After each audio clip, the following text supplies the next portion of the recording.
আসসালামু আলাইকুম। তাসমিনের রান্নাঘরে সবাইকে স্বাগতম। আজকে রান্না করব ধনিয়া পাতা শাকভাজি। ধনিয়া পাতা শাকভাজির জন্য এখানে মোটা থেকে 2 আটি ধনিয়া পাতা নিয়েছি। ধনিয়া পাতাগুলো আগে থেকেই বেছে নিয়েছি। কিভাবে বেছে নিয়েছি তা আপনাদের দেখানোর জন্য অল্প কিছু ধনিয়া পাতা আনা বাছা রেখে দিয়েছি। এভাবে হলুদ পাতাগুলো ফেলে দিয়ে, গুঁড়াগুলো ফেলে দিয়ে সবগুলো শাক আমি ভালো করে বেছে নিয়েছি। ধনিয়া পাতা শাকগুলো বাছা শেষ, সবগুলো এভাবে ভালো করে বেছে নিয়েছি। এখন আস্ত অবস্থায় ধনিয়া পাতাগুলো খুব ভালোভাবে বেশি করে পানি দিয়ে ধুয়ে নেব। ধুয়ে নিয়ে ধনিয়া পাতা বড় বড় করে টুকরো করে কেটে নিয়েছি। 3টা শুকনো মরিচ টুকরো করে, 2টা মিডিয়াম পেঁয়াজ কুচি, 2টা মিডিয়াম রসুন কুচি, 2টা কাঁচামরিচ ফালি। চুলায় একটা প্যান বসিয়ে দিয়ে দিলাম 3 টেবিল চামচ রান্নার তেল।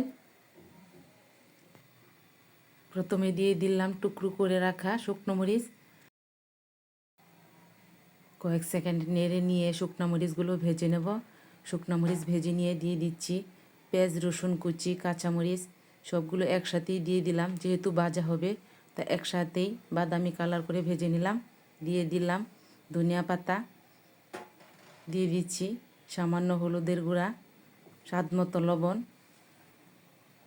4-5টা আস্ত রসুনের কোয়া সৌন্দর্যের জন্য। নেড়ে চেড়ে মিশিয়ে ঢেকে দেব 5 মিনিটের জন্য।